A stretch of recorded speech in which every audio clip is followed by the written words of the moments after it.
What's up, everyone? Jeremy here with Majors Academy Dog Training, and this is Thirsty Thursdays, episode 47, where we answer any and all dog training questions. Bear with me. I've got to get my Facebook Live audience here as well, so bear with me.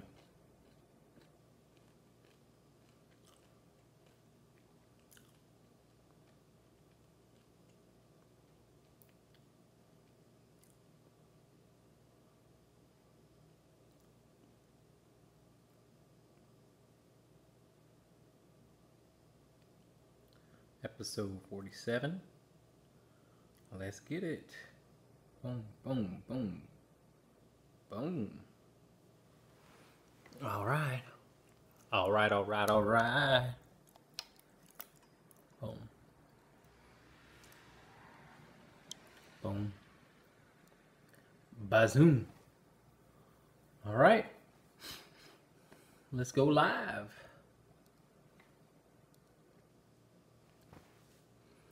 What's up, everyone? Jeremy Majors here with Majors Academy Dog Training, back at it again. Thirsty Thursdays on a Wednesday, on a hump day. Episode 47. And the reason why I can't do it tomorrow is because we had a recent death in the family, so we've got family coming in. And tomorrow's going to be a little hectic. So we're doing Thirsty Thursdays on a Wednesday just for today. Just for this week. So this is where you answer, I answer the questions you may have. We're live on YouTube. We're live on Facebook Live. And I got to bring up some questions I got from an email. But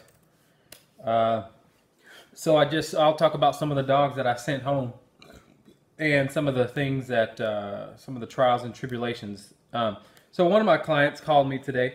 One of my former clients called me today and wanted to know, or still having trouble with their dog when it comes to reacting to other dogs on leash.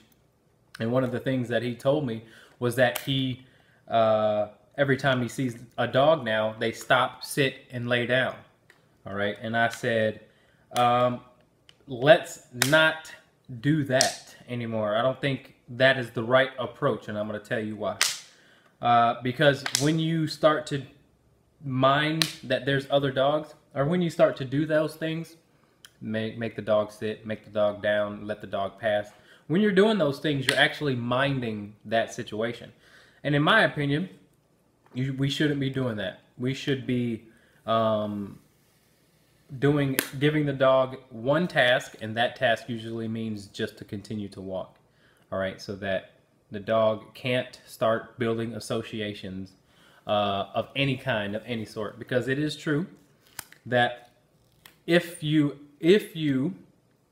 only act a certain way when there's a certain stimuli around, the dog can build an association, and on the other scope, that's how dogs can become collar smart too. If the only time they have a collar on is when you want to discipline them, well, that's wrong, because then you have a dog that can't fully benefit from the training tool. So the training tool is not just, any training tool is not just to discipline. All right, so it should be something that they can't build an association with. And so when I was talking to my client, I said, continue to walk, but here's the difference.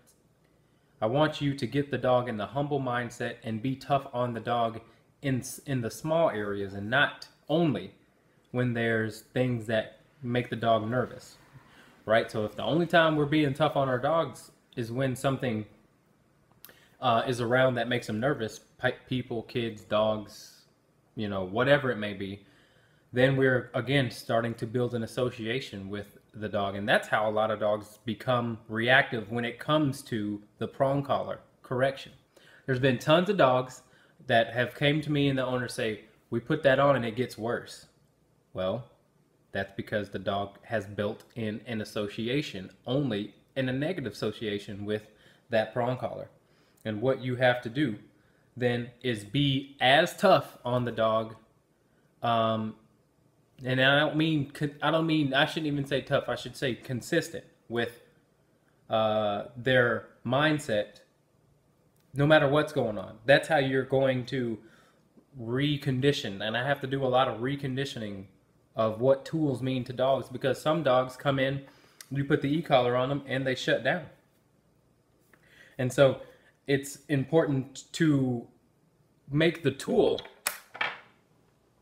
less of a factor, more so, and let the allow the human to be the biggest factor of why you're correcting the dog. So I say that, what I mean by that is, what I say, what I do is more important than what any training tool can do. The training tool helps and aids in getting a certain focus, or breaking a certain focus, or breaking a certain intensity. But I want the dog to eventually listen to me before all those stuff, before any of that stuff. And that's how you recondition a dog to be okay with any tool, is that you have to start layering it with your voice and your consistency. So most of those dogs that come in like that, they leave being okay with a prong collar correction. They don't intensify more with a prong collar correction, and they don't intensify more with the e-collar correction, simply because they're now more in tune with me than they are the tool. See, that's what happens when trainers and or people rely solely on the tool and not their relationship. I think it has to be a combination of both. But one more than the other, and the one that's more than the other would be the relationship. So tools can't fix relationships. All right,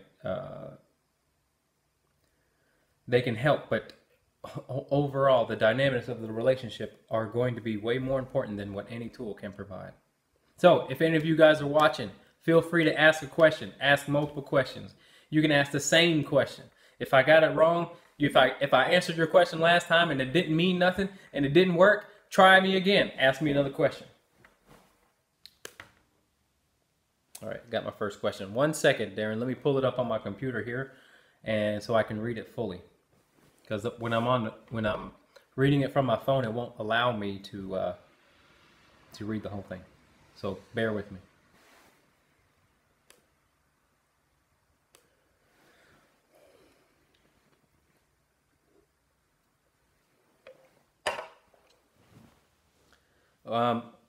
So by the way, that the other thing is, with that dog, they have to walk the dog separately. I advise them to walk the dog separately, because they have another dog that intensifies the dog's leash reaction.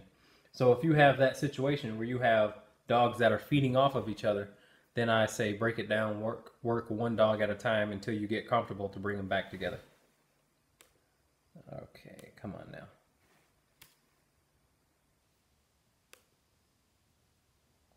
All right, here we go.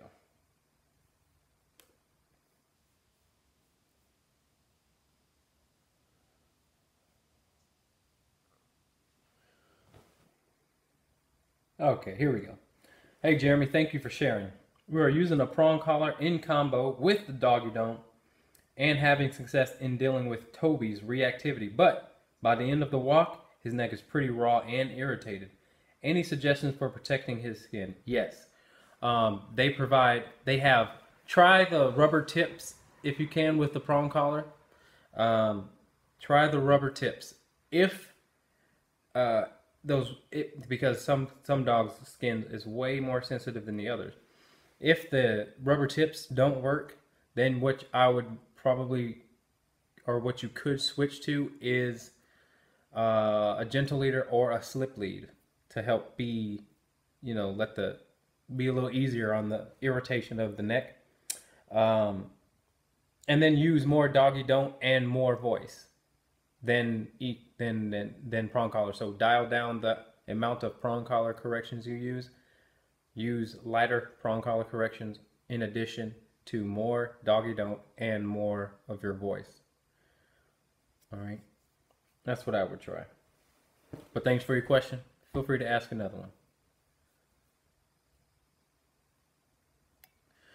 All right, got a question on YouTube. Our little pup is a handful and has had no obedience, and I wonder how to get her to just be calm and not bark her head off when we come home, because we have two other dogs who are not crated. All right, let me read that again so I can get the full thing. Our little pup is a handful and has no obedience, and I wonder how to get her to just be calm and not bark her head off when we come home, because we have two other dogs who are not crated. So here's the deal. With that dog barking, now what you want to remember is that dogs are going to do things that work for them. Okay, so if you may be honestly reinforcing that barking behavior because you're paying attention to it. The dog barking is getting the dog something it wants, and in this case it could be out of the crate or your attention.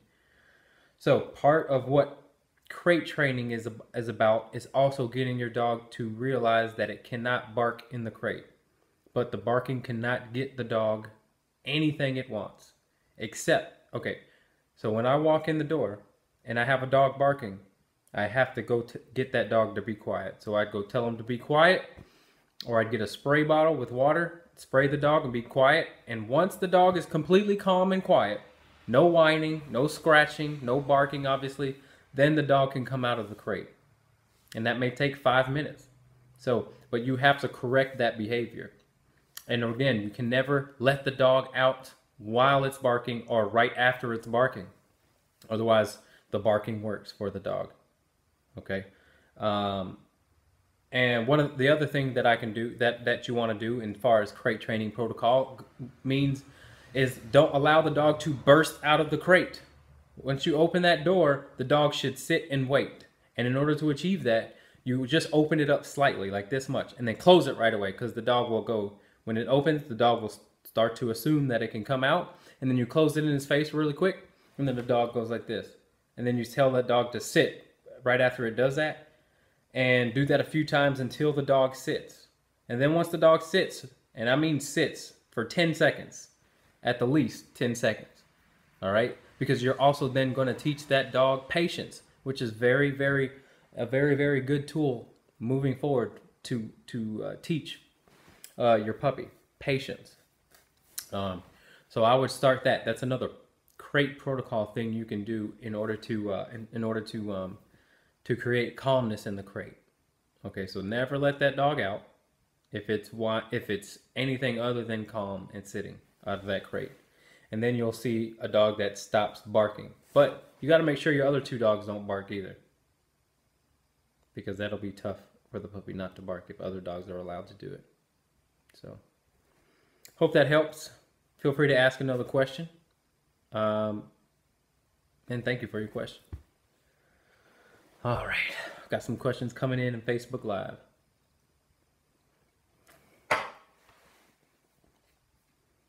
Okay. Melatonin helps promote hair growth for some reason. If your dog has hair is thin and the prong is irritating, it might be helpful. I thank you for your suggestion, Tina. Darren, that was towards you. So if that dog is losing hair, Tina says melatonin will help promote that hair growth. So thank you, Tina, I appreciate that. All right. Let's see. Hey, Jeremy, thank you for... oh, that's okay.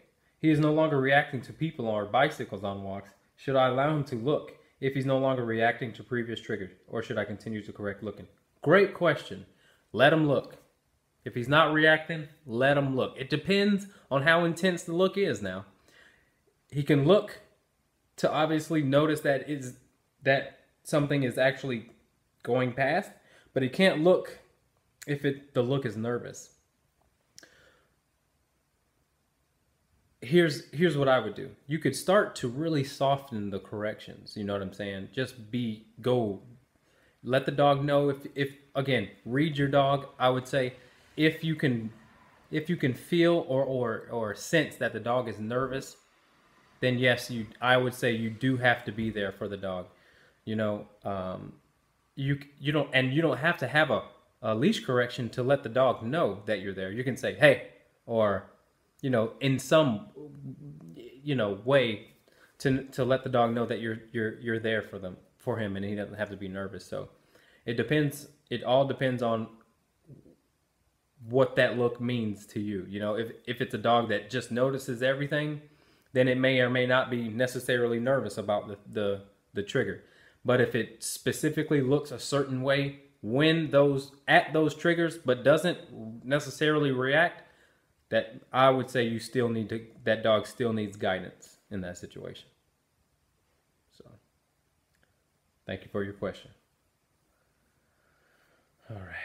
All right, guys. Anybody who's new that just tuned in, whether it be YouTube, whether it be Facebook Live, feel free to ask any and all questions. Feel free to ask multiple questions. We are here for until about 7:30. So keep asking, keep them coming. All right. There's somebody shooting out there. I wonder if you guys can hear that. Okay. So the other thing is this. This is another important point that I have. I think that'll help out a lot of people, and I think a lot of people struggle with. When you're working that place command, again, in my opinion, the place command is a very crucial skill to learn. It just is very convenient for many different scenarios. One being when strangers come over and you don't want a jumping dog on your guests. Another being if your dog obviously is insecure of strangers. And if you have a dog that barks a lot in through the window. Many good benefits. There's a couple of dogs that are, you know, food aggressive or counter surf or go through the garbage or just have separation anxiety too. The place command helps because there's structure inside the house.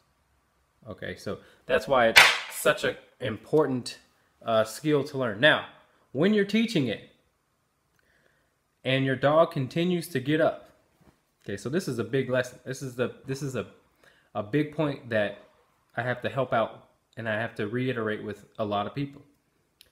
If your regular corrections are not working, then you have to up the ante on the correction. If you're ever going to not need those tools that we use to correct, what do we use? Doggy don't, prong collar, e-collar, pet convincer, water. All those tools are just tools. We shouldn't be using them years after year after year after year. I really feel in my heart of hearts that, you know, as a dog trainer, especially if you have your own dogs that need e-collar training or still need e-collars to go off leash, you know, you're not being consistent enough with your relationship with your dog.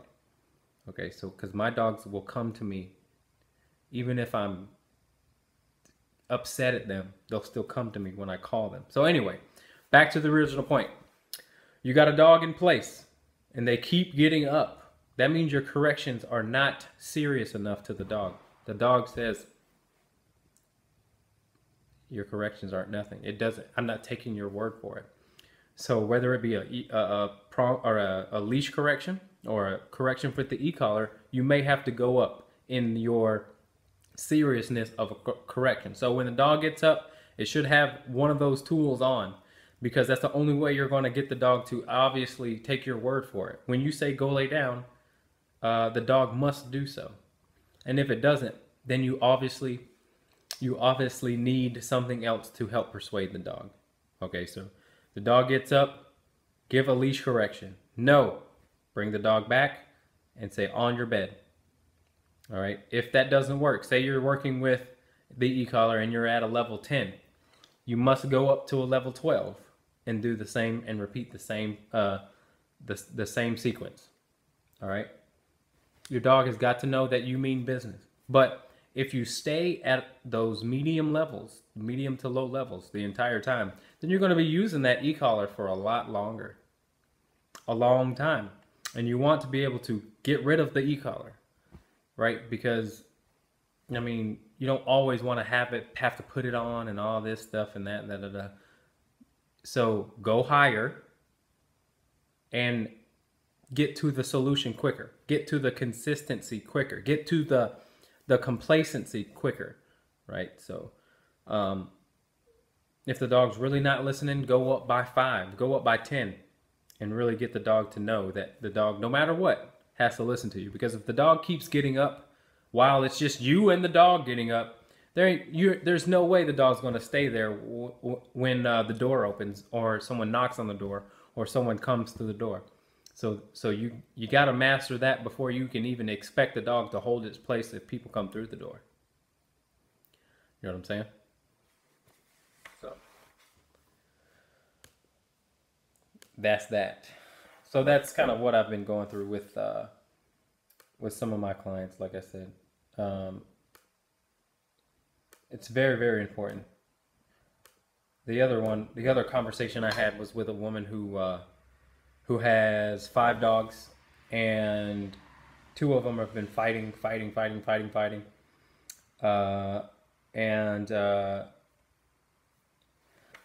was trying to figure out why this is happening and stuff like that. But a lot of people don't know that you can develop an inhibition in a dog not to fight, just like children. You want to teach your children to walk away, right? Instead of fighting. Same thing with dogs. You can teach them that it's wrong to fight, but they have to know that by being in a fight, or almost not even being in a fight. So they don't even have to fight for you to teach them not to fight. That's the other thing. A lot of people, I'm training 2 Labradoodles right now, and they're fighting. And yeah, you can fix it, or you can help them learn while they're fighting, or if they choose to fight. But you can also teach them not to fight by not getting to that point, by correcting the precursor. You can help with their fighting if you decide to intervene before they fight.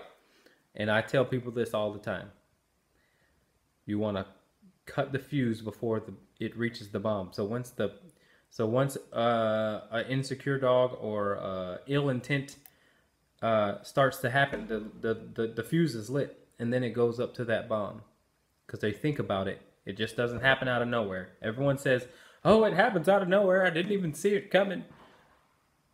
I don't know what to do. It's unpredictable." And it's like, no, it's never that. I don't care if a dog is laying down, one dog walks over, and then the dog laying down decides to attack the dog, right? So that could be a lot of what I see or hear. But it doesn't even have to be that incident for the dog that attacked.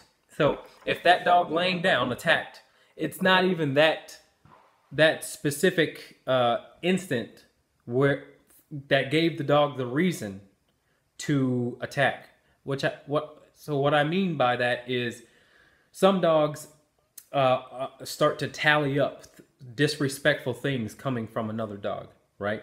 So, for example, those 2 poodles that I'm training, it's not the moment that it happens is not necessarily the reason why they decided to fight.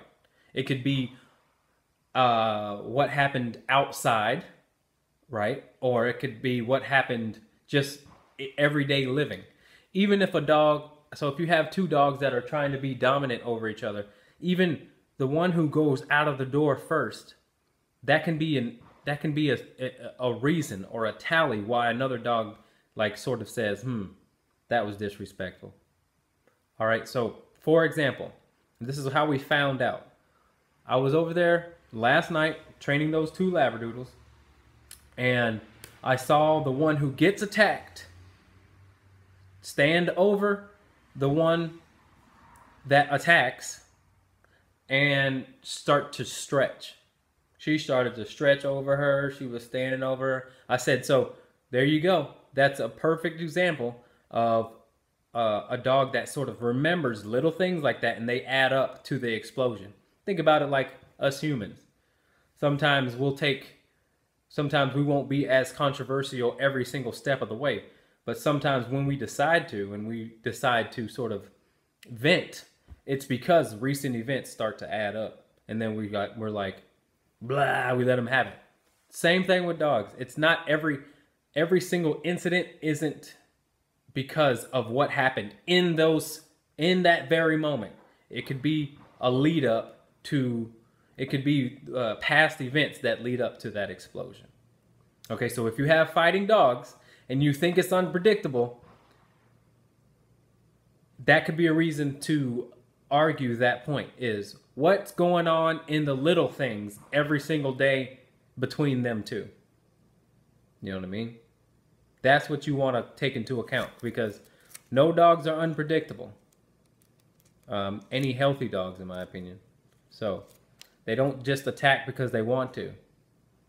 And if they do, they need to be put down. But most dogs they want to not get into fight mode. Okay, they don't want to fight. They don't like that type of conflict. So if they are, we're definitely not doing our jobs as their parent and delegating certain things. All right. Okay, let's see. Going way back.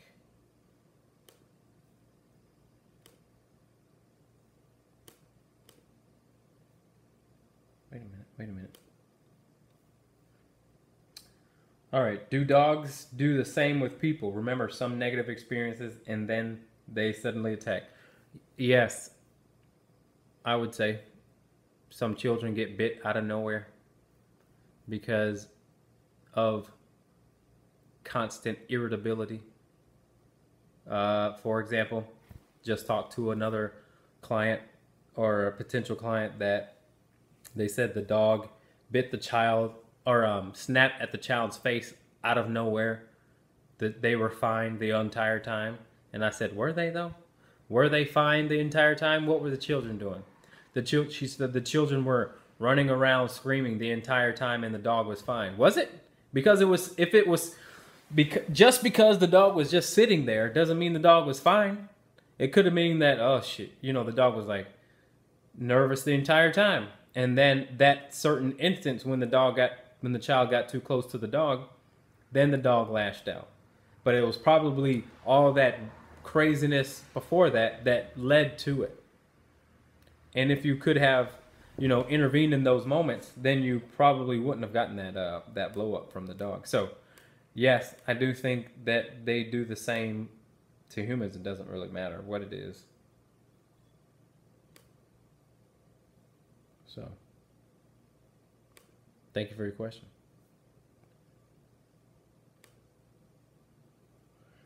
All right, let's see. You scared? Are you scared for your son? Whoa. All right. Hold on, let's see here.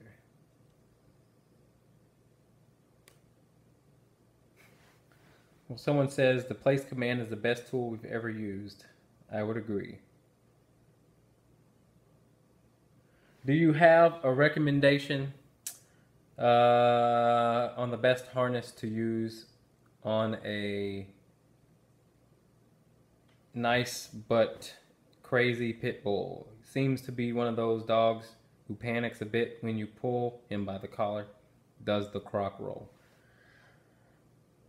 Okay, so we were just talking about that.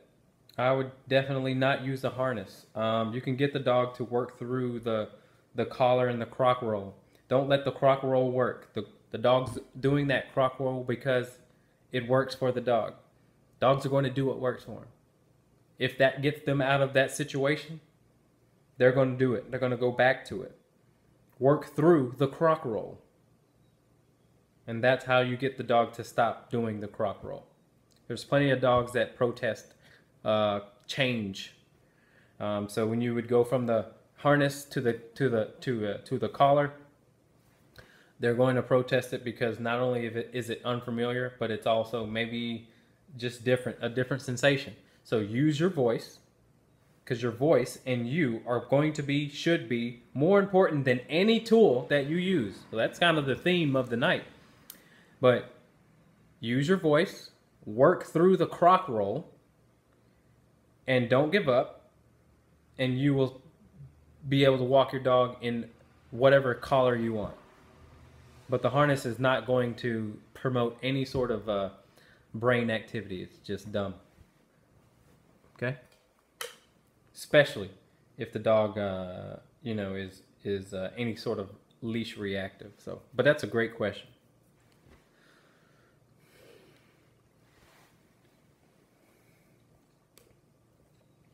Okay, let's see what we got here.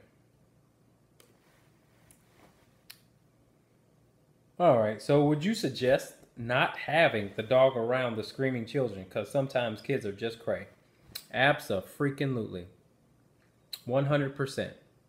I told that very person, I said, you did wrong by your dog by having your dog around those children that you can't control.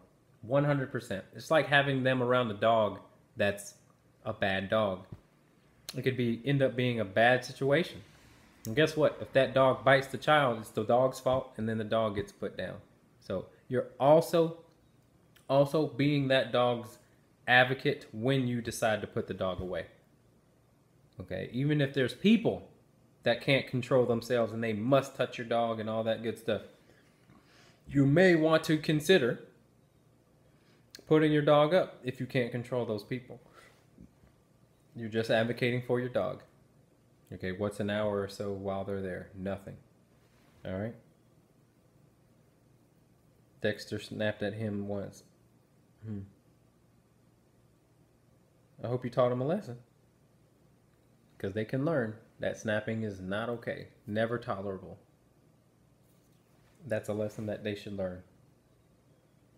Can't expect our dogs to just be okay with everything. We do have to teach. We do have to guide. It's okay. They're not machines. All right? All right. Why, with Dozer's training tools being removed and slightly more freedom, comes the opportunity for Daisy to fight. For him and Daisy to fight. He has been much better with her, playful and nice, and seems more comfortable with him. She's, however, acts like a bratty sister sometimes and invades his space. He has growled and snapped at her in front of her, or in the air in front of her. We immediately intervene, not sure which dog to correct. Correct Daisy. I would definitely correct Daisy. If Daisy's being, you know, overbearing, then do that. Will they, if they decide to correct each other, will it turn into, could it get bloody? And who's the dominant one? Yeah, but I would definitely correct Daisy if she's being the one that's starting it. If Dozer's over there just chilling, relaxing, and Daisy's coming over and irritating Dozer, then Daisy needs to be corrected for that. That's what I would do.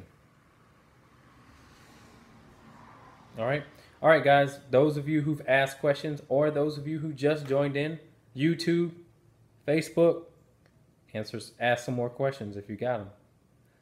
You can ask as many as you want. Hell, you can ask a food question. If your dog has food that has a high level of sugar content, it could add to the dog's aggression. It's not everything, but it could certainly be an irritant to the dog. So I just sent home a dog that came in with food that had very sugar high content. I stopped feeding the dog that, and fed the dog my food, and then told the owners that they should invest in better food. So, well, and I say this, Kim, because sometimes dogs can get their point across and get more respect without hurting. But if you think they're going to hurt each other, then definitely intervene. So we don't need that. Those two dogs, you don't want to break up that fight. 2 Rottweilers is no joke. I'm starting to convert my dogs to a raw diet, but previous to that, it was this brand called American Premium, which is a locally grown food, or I don't know, brewed food. I think they're out of Waukesha, somewhere in Wisconsin, but it's called American Premium. Okay.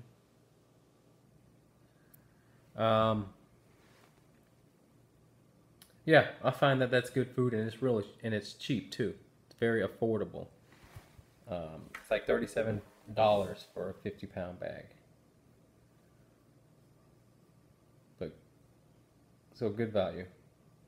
But I would encourage everyone to at least explore a raw diet. You know, they're carnivores, so. Let's see. I will try to soften the prong, but sometimes voice and doggy don't is not enough for oncoming dog. Can I squirt with water? So this is what I would do. Yeah, you can try that too. But this is what I would do, Darren. Make sure the oncoming dog, make sure your dog has enough space between the oncoming dogs. So always make sure you're crossing the street.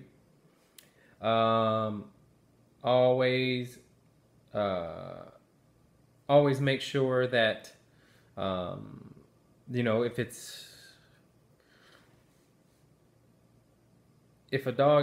if you come into a situation where a dog's just completely out of control or off leash, make sure you're walking away, because on leash is a very intimate space, or it's a very intimate thing for a dog, and it's our ability, if we're dealing with an insecure dog, to keep or build trust, and keep that trust. And in order to do so, we got to keep dogs away and give them the appropriate space and give them the appropriate leadership. You may want to try an e-collar, you know, or you can even do a foot tap too. Use the back of your heel and tap the dog's back leg whenever the dog stares at the other dog, just to get the attention. Just tap the leg. Just tap the his back leg with your leg. I mean, with your foot. Tap his back leg, whichever side he's on. Anything to break the attention, anything to cause confusion. There was a good quote by another trainer that said, creating confusion to reach clarity. And that's a good quote, because sometimes you do have to create confusion. Because when they're reacting, there's no confusion. They're convinced that they need to do this, right? But when we intervene, it's like, wait, what? And then we show them what they're sort of questioning now. So it's a good quote. All right, is a raw diet like raw meat, not dog food? Yes, that is correct. Like, for example, chicken. Obviously not cooked, but uncooked chicken is a good source. Chicken liver is what a lot of people choose to feed their dogs. Chicken thighs, bone in. Just really basic things that they would eat if they were wild, right? And then you can throw in some supplements if you like. Actually, there's a guy who's watching who is pretty knowledgeable about raw food. I've just started my kind of journey. I'm still learning a bit, but yeah, I would promote that. I think it's a very good thing to start learning about if you haven't. Okay, because I've heard about dog food being, they don't display how many carbohydrates are in dog food, but there's actually a lot of carbohydrates in dog food. And for some reason, they're not required to label that. So I'm also learning about ketosis in dogs, or when a dog, and how ketosis benefits dogs, just like humans. So anyway, I don't know too much about it to really give a good opinion about it, but I'm learning. So catch me about, I don't know, 2 or 3 months down the line. I'll give you a little bit better guidance. So, all right, folks. Hey, those of you who just joined in YouTube, I'm on YouTube and Facebook Live. Those of you who just joined in, feel free to ask a question. Any question you like. You might as well hear an opinion. It might not be the right one, but it could be a one that you know, that comes from some experience.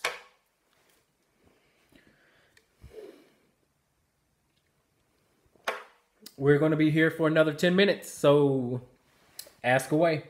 Otherwise, I'm going to ask or answer another question from an email. All right. Let's see.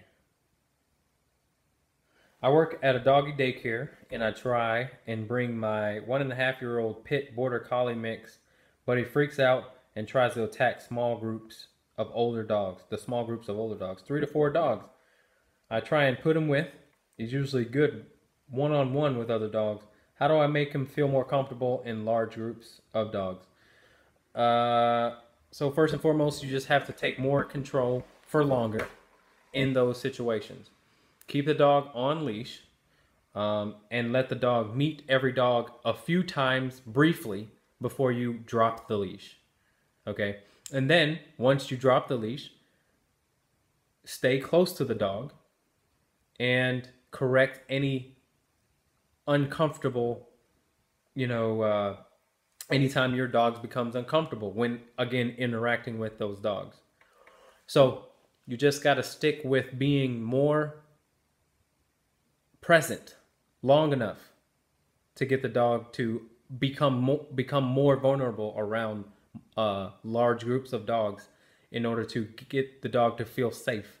Because the dog doesn't just say, oh, you know, here's multiple dogs, I'm going to start attacking dogs. No, it's because they're a little insecure. So you have to just be more, like I said, present, but also stay within those initial steps longer, which means keep the dog on leash longer, keep the dog dragging a leash longer, keep a water bottle or whatever to interrupt when the dog becomes insecure. Anytime there's a new dog that comes into the yard, you have to mind your dog right all over again, just to be there for the dog. Let the dog know that you can't do what you feel you need to do, or you don't have to do what you feel that you need to do. All right, so that's what I would do. I would stick with the basics long enough, because if you skip too, if you move too quickly, then that's when mistakes can happen. All right, so allow the dog to become relaxed before you take the next step. I think that's the key.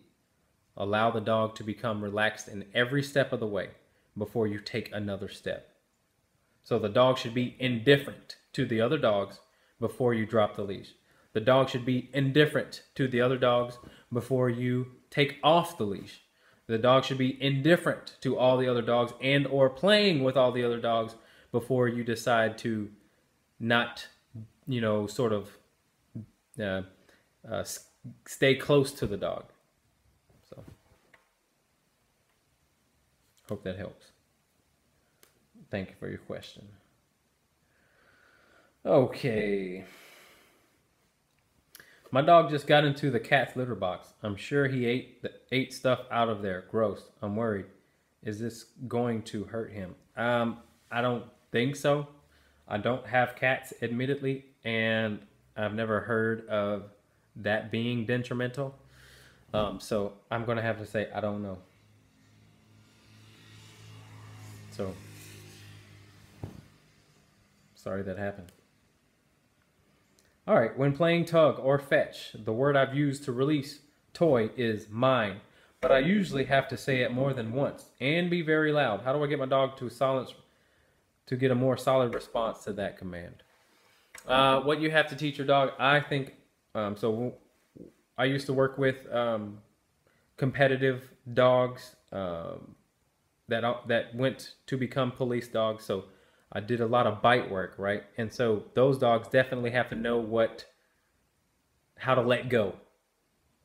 And so the best way that we got the dogs to let go is that you have to freeze up. When you're playing tug, stop moving.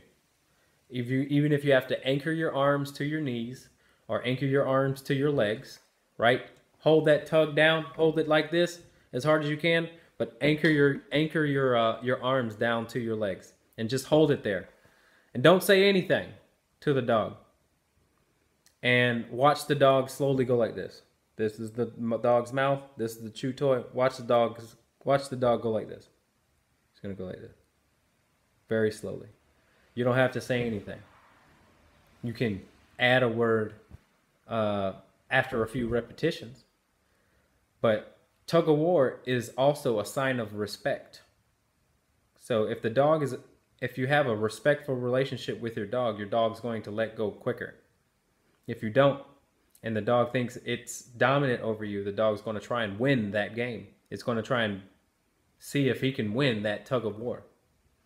So it's always a true sign of the relationship, how you play tug with your dog. How you play with your dog is a true sign of the relationship between you and your dog.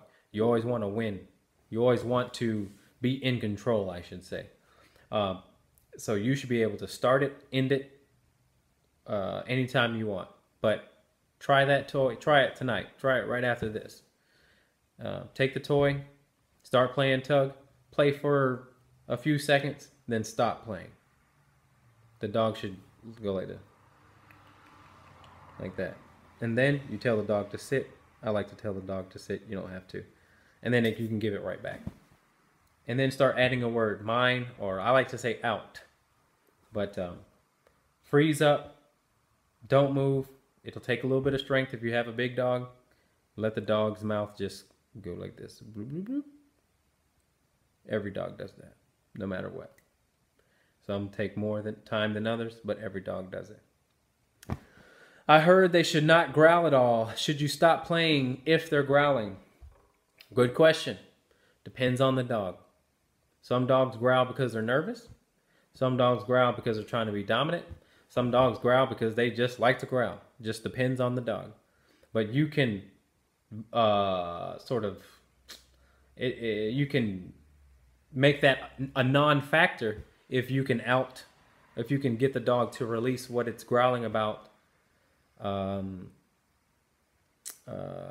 when you want to. So same thing with you. If your dog is growling at you, it may mean multiple things. It doesn't mean one thing. So for you, if you have a good relationship with your dog, or if you just have a dog that you've had for years and years, then it probably comes from a place of dominance more so than fear. So with you, I'm going to go ahead and say it's probably he's acting a little sassy. You know, it's his sassy side coming out. So try it. You should be in control of that, and you should be able to stop it, and you should be able to out him when you want him to out, and you can give it to him when you want. He doesn't win, you know, and you can allow them to win. You know, I'm not a stickler with that. You don't have to win every single time, but win when you want to win. Win every now and then. Just let them know that you can win. It's not just them winning the entire time. Okay. Thank you for your question. Okay. All right, folks. Any last questions? Shit, I'm having fun. Any last questions? Feel free to ask. Because we're going to wind it down here. We're going to keep it. We're going to wrap it up. Oh, got a question. Spoke too soon. Let's see. Okay. Nancy says, I walk my dog in an industrial park and it's improving. When she sees in my fence yard, she fence fights bad. Why is she crazy when people walk by is that territorial. I was close to driving to Green Bay today. I know I have her place. I know I have to, I know I have her place and put the leash on her in the fenced yard. She will be 3 in November. If I have to muzzle her, if I have her muzzle and prong on and e-collar on, she's perfect. I had a repair guy in the garage and we walked through and she was great. So I took her stuff off in the house and she heard me talk to him outside and she went crazy in the house. I sent her to her place and her e-collar boss and she's getting it improvements. I guess I'm doing good and I just need more time, or does she need more help from you? No, I would say you're doing great, right? But what I would also evaluate with your dog is how much of what she does comes from her being a brat and or being fearful. Those are two very different things, and those are two very important distinctions to make. I'm guessing, because she knows what to do and she still does it, that part of it, her reaction today, was because she wanted to do it. Part of it could also be that she wanted to be by you, although it didn't sound like it. Don't let her control situations like that. She's smart enough to know that to get your attention in some certain ways, she needs to act like that, or she can act like that, and that's what has to be addressed. And I mean, you can't take that lightly. Any behavior like that needs to be addressed. And so, like I said, answer me this: what level of e-collar on the e-collar did you use today? And what's the highest you've gone? Answer me that.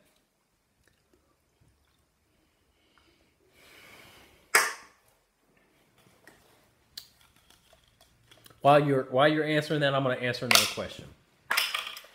We've had a rescue dog for 3 years. He's still fearful of most everything.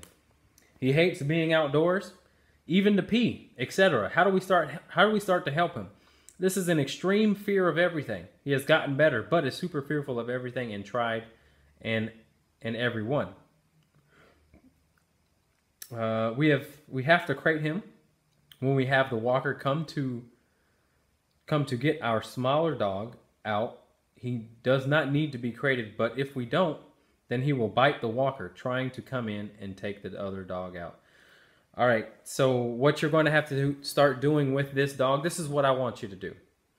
I want you to start giving that dog very strict rules.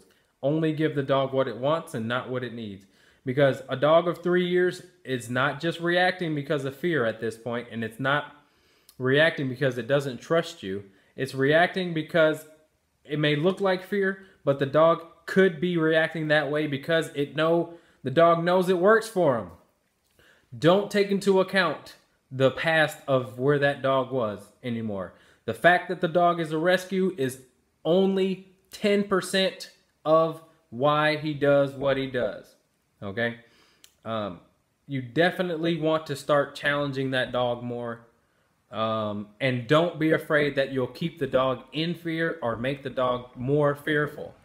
All right? The dog knows you well enough that you're not there to hurt the dog. So anything that you want the dog to continue to face or to get better with when it comes to fear, really hold, sort of, what am I trying to say? Really make that dog realize that, or hold him to it pretty much. So have the attitude of, you're doing this, right? One of my dogs is definitely like that. We had a battle out today because the dog, it was a thunderstorm going on, and the dog, you know, wants to advocate for itself. And in my opinion, I need to get the dog to trust me more so than anything else that's going on. All right, so there's a thunderstorm going on. I want the dog to stay in one spot. Don't get up, just stay in one spot. I'll show you that if you stay here, it is the safest thing for you. And you're also listening and taking my word for it, which builds trust. All right. Those are the kind of things. I've had that dog for 3 years. The dog was so afraid of everything that they had to tranquilize the dog to get him anywhere. And so,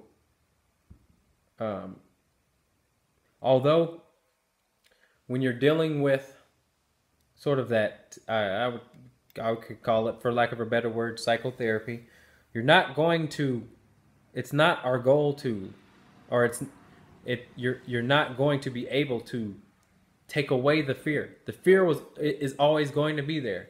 It's more so giving the dog tools to learn how to deal with it. And one of those tools is our relationship. So if the dog is so fearful that it bites, I question that.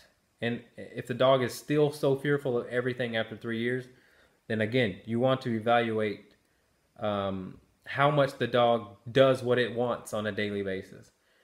Because if you take that away, if you take away what the dog, or how the dog gets to, or how many things that happen in its life that it does on its own and in its own free will, if you take that away, then you start to see the real characteristic, if it's actually a fear thing or if it's just him being pushy. Because fearful dogs can be pushy.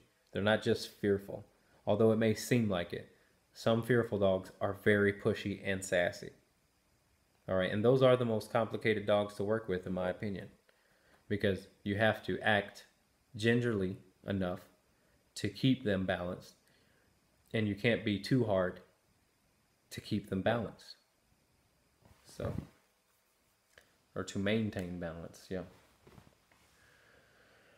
So that's what I would do. I would start holding that dog.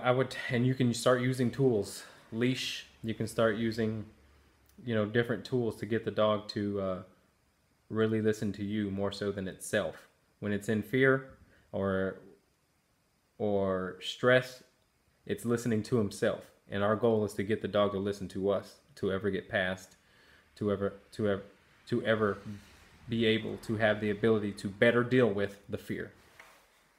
I hope that makes sense. I just kind of blabbled a little bit. Outside boss is 78. Inside place today was 48. Inside general is 14. She feels it at 4. Hey, that looks like that sounds real good to me. Looks like that's a nice wide variety of corrections. But again, I would take it very personal. If I was outside and my dog decided to come up and bark while I was talking to someone, oh hell no. Go lay your butt down. I can do what I want, and you are to lay down. For your benefit and mine. That would be my mindset. I would take it very personal. All right. I'm no longer afraid of her biting me that I had in the past. That's a really good thing. That's a really, really, really good thing. And she'll start to improve just because of that. Your confidence is everything. All right. Keep working. Keep working. Keep working. The struggle is real. It's not a one thing solve all. It's a constant journey. It's a constant trial and error thing. But more so than that, here's the deal. Okay. This is something that I go to. I'm not going to pet my dogs for a long time. And this is hard for people, but I can't give the dog what it wants until it gives me what I want. Knock that barking off, right? Listen to me when people can come over and things like that. Stop barking at the fence. Then I'll pet you. But until then, you ain't getting anything you like. That's just kind of how I view things, especially petting. I think it has to be worth it for the dog not to do it. And if they can get that special treatment You know, you may yell at them and be mad at them for an hour. Sometimes that's not enough, in my opinion. All right. Tools like water bottle, pet corrector, etc. Yes. See how that does. Sometimes that's not the right thing to do for a fearful dog. It could potentially make them more fearful. I would say use your voice to get that dog to do what you want more so than anything. Rely on the relationship. Sometimes, again, if you're dealing with a super fearful dog, some tools can potentially make them, you know, make you take a back step, and you don't want that.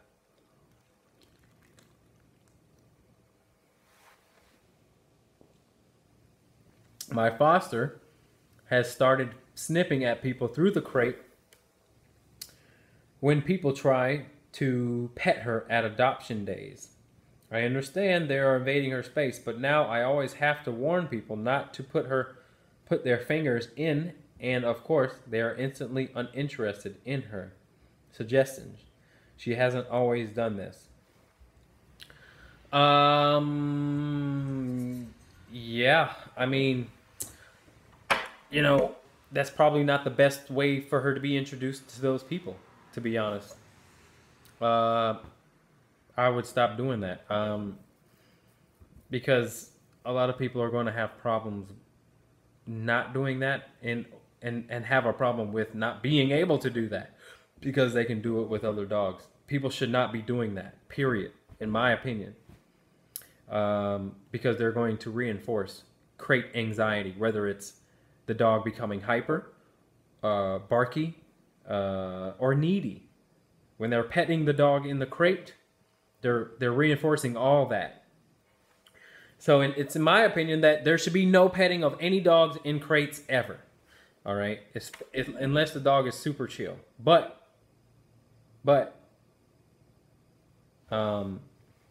you know, I know that the adoption events, they may be okay, but not for this dog. This dog needs time without that. You know, tell them, you know, if you can, you want to see the dog, you can't touch the crate, but I'll allow the dog to come out. I'll allow the dog to come out, you know, so they can introduce themselves with the dog outside of the crate, and the dog probably would be fine then. But that's what I would do, because they're reinforcing fear on one hand, and with other dogs, they're reinforcing needy behavior when they pet dogs in the crate. It's almost like teasing them, to be honest. You're petting them, they want to be pet, but yet they have a barrier. You know, that's almost a little, you're almost teasing them. That's why a lot of dogs come from shelters that have been in shelters so long are so needy, and their anxiety is so high because people come in and they give the dogs treats through the door, and they pet the dogs through the cages. That should not be allowed to happen. Although it's,